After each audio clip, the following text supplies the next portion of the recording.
Good morning, Mayor Sylvester Turner, Charles Foster, David Jones, thank you all for your commitment to this very important project.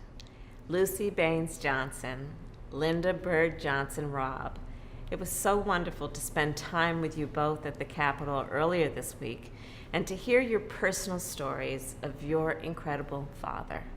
Thank you both for carrying forth his legacy.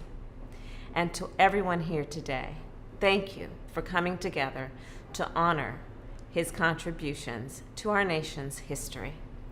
So I'm joining you from the ceremonial office of the Vice President of the United States, an office that was occupied by 11 vice presidents before me, an office that was in fact first occupied by a quintessential Texan, a legendary leader who served our nation as congressman, senator, Senate Majority Leader, Vice President, and President. And of course, that is Lyndon Baines Johnson.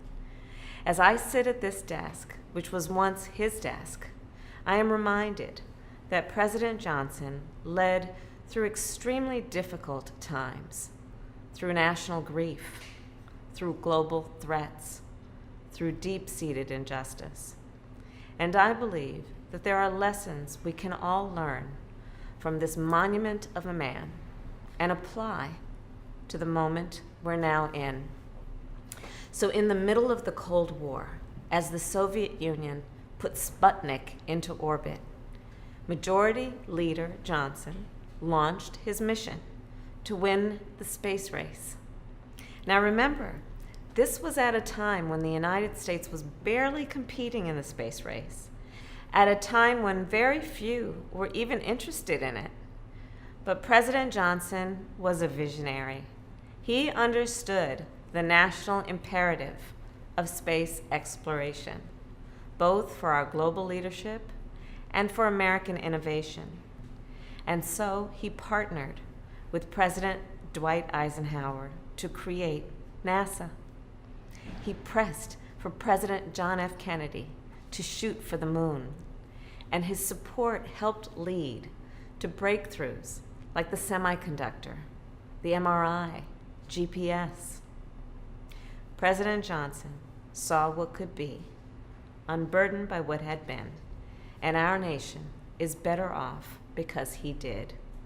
That is a lesson we must carry with us as enthusiasm around space exploration continues to soar.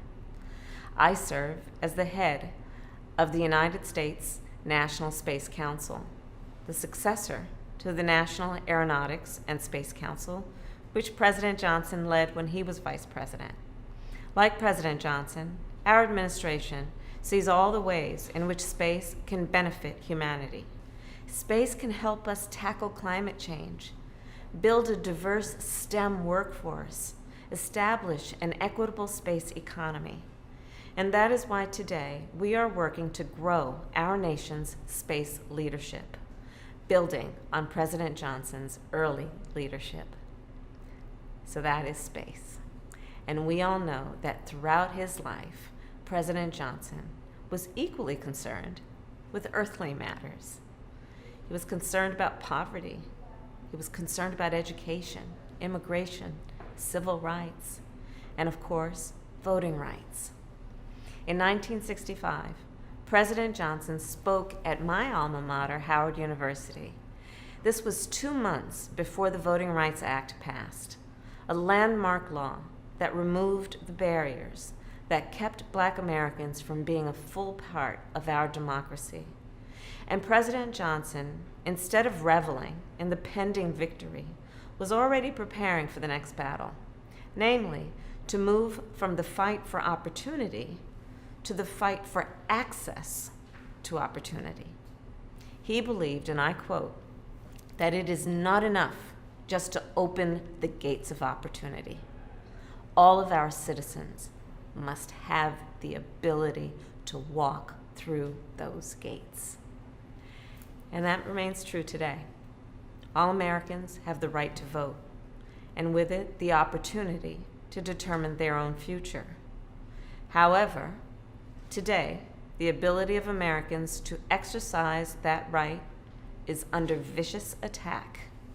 Over the last decade, the Supreme Court has stripped away protections contained within the Voting Rights Act, and states have responded with a slew of anti-voter legislation.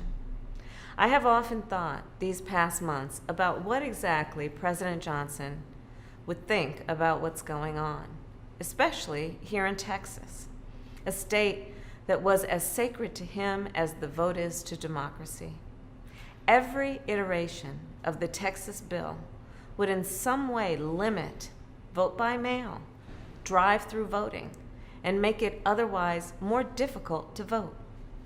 There are similar bills being considered in many other states, bills that would severely limit the options voters have to vote, to make it more difficult for them to vote. And here's the truth. Not everyone can stand in line for hours to vote in person on Election Day, nor should they have to. Americans deserve options to be able to cast their ballot. And that is why President Joe Biden and I are calling on Congress to pass the For the People Act and the John Lewis Voting Rights Advancement Act. Folks, as we dedicate this monument on this 56th anniversary of the signing of the Voting Rights Act, let us pledge to rededicate ourselves to the cause of voting rights, to help all Americans walk through the gates of opportunity, to make their voices heard in our democracy. So I'm going to end where I started. We are surrounded by history, all of us. I'm right here in this office, and you there in Little Tranquility Park. President Johnson once said, and I quote, "We can draw lessons from the past, but we cannot live in it." There are many lessons to draw from the leadership of Lyndon B. Johnson. And as a testament to match this monument, let us commit to learning those lessons, to honoring his legacy, and to building on that legacy for generations to come. Thank you all, and may God bless you, and may God bless America.